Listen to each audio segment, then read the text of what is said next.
নমস্কাৰ সকলোকে স্বাগতম জনালোঁ মোৰ অন্য এটি ভিডিঅ'লৈ। আজি আপোনালোকৰ মাজলৈ মোৰ ফুলনিৰ পৰা এই উদ্ভিদটো লৈ আহিলোঁ। এই উদ্ভিদটোৰ নাম হৈছে ভেৰিগেটেড আজৱাইন। ইয়াক কিউবান অৰেগানো বুলিও কোৱা হয়।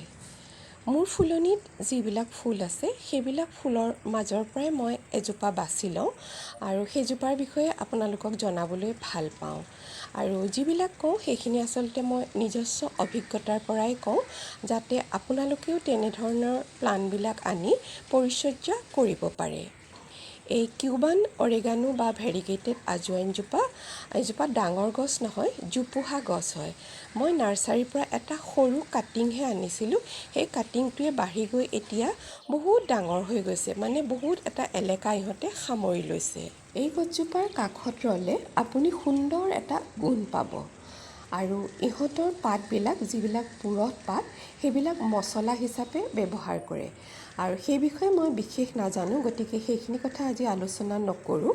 এই গছজোপাৰ পৰিচৰ্যাৰ বিষয়েহে বা কেনেকৈ ইয়াৰ নতুন পুলি কৰিব আৰু সময়ে সময়ে ইয়াৰ কেনেদৰে যতন ল'ব সেইখিনি কথাই আজি মোৰ ভিডিঅ'টোত সামৰি ল'ম।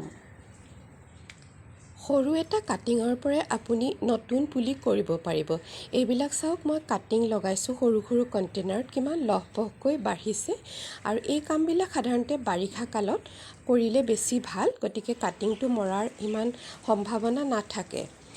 আৰু কাটিং ল'বলৈ হ'লে আপুনি চাব, এই গছডালত সৰু সৰু গাঁঠিৰ দৰে আছে।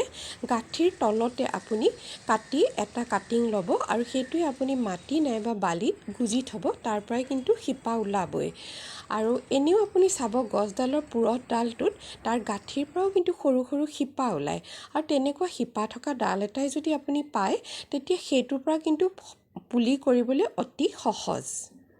গছজোপাৰ পৰা আপুনি যিটো ডাল কাটি আনিব, সেই ডালটোৰ তলৰ পাতকেইটা আপুনি এৰুৱাই দিব, কেৱল ওপৰৰ পাতকেইটাহে ৰাখিব।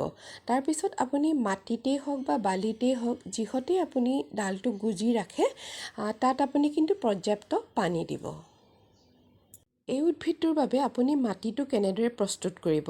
আপুনি যদি কণ্টেইনাৰত লগাম বুলি ভাবে, আপুনি তাৰ বাবে আপোনাৰ বাৰীৰ মাটি ল'ব, তাত অলপ আপুনি বালি মিহলি কৰিব। আপোনাৰ যি সাৰ আছে, গোবৰ সাৰেই হওক, কেঁচু সাৰেই হওক, ভাৰ্মি কম্পোষ্ট বা শুকান পাতৰ পৰা প্ৰস্তুত কৰা সাৰ, যি সাৰেই আছে তাকে আপুনি মিহলি কৰিব। আৰু যদি আছে আপোনাৰ, তেতিয়া এচামুচমান বোন মিল আপুনি দিব পাৰিব। এনেদৰে মাটিটো প্ৰস্তুত কৰি আপুনি এই উদ্ভিদজোপা লগাব। আৰু যদি আপুনি হেঙিং বাস্কেটত লগাম বুলি ভাবে, কাৰণ এই উদ্ভিদটো হেঙিং বাস্কেটতো বৰ ধুনীয়া লাগে, তেতিয়া তাত আপুনি এটা কাম কৰিব, আপুনি মাটিৰ সলনি কোকোপিট দিব, তেতিয়া কণ্টেইনাৰটো পাতল হৈ থাকিব। এই আজৱাইনজোপাৰ দুটা প্ৰজাতি আছে।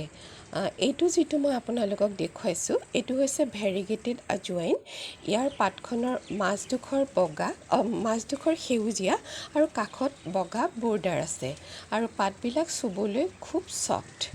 আৰু ইটো যিটো প্ৰজাতি, সেইটো হৈছে পাতখন সম্পূৰ্ণ সেউজীয়া আৰু সেই পাতখনো চুবলৈ একেধৰণৰে ছফ্ট। মোৰ লগত আছিলে সেইটো প্ৰজাতি, কিন্তু কিবা কাৰণত মৰি গ'ল, সেইকাৰণে আজি আপোনালোকক মই দেখুৱাব নোৱাৰিলোঁ। ৰ'দ পৰা জেগাতে এই উদ্ভিদটো ৰাখিব। ইহঁতৰ কাৰণে দিনটোৰ ৩-৪ ঘণ্টা ৰ'দ বেয়া নহয়। আৰু যদি বেলকনিতে ৰাখে, তেন্তে আপুনি এনেকুৱা ঠাইত ৰাখিব য'ত ই পৰ্যাপ্ত পোহৰটো পাই থাকে। ইহঁতে সেমেকা মাটিটোৱে ভাল পায়, কিন্তু যদি আপুনি কণ্টেইনাৰত লগায়, তেন্তে আপুনি ওপৰৰ মাটিটো সদায় চুই চাব। যদি 1 ইঞ্চিমান শুকাইছে, তেতিয়া আপুনি ইয়াত পানী দিব।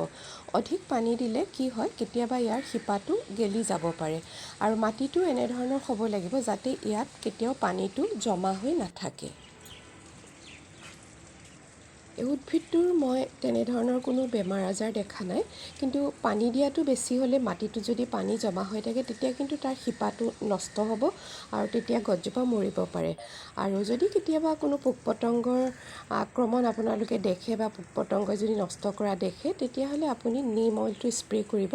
আৰু সেই নিমৰ লিকুইডটোৰ লগত আপুনি কেইটোপালমান লিকুইড চফ মিহলি কৰি ল'ব, তেতিয়া ই আৰু কাৰ্যকৰী হ'ব।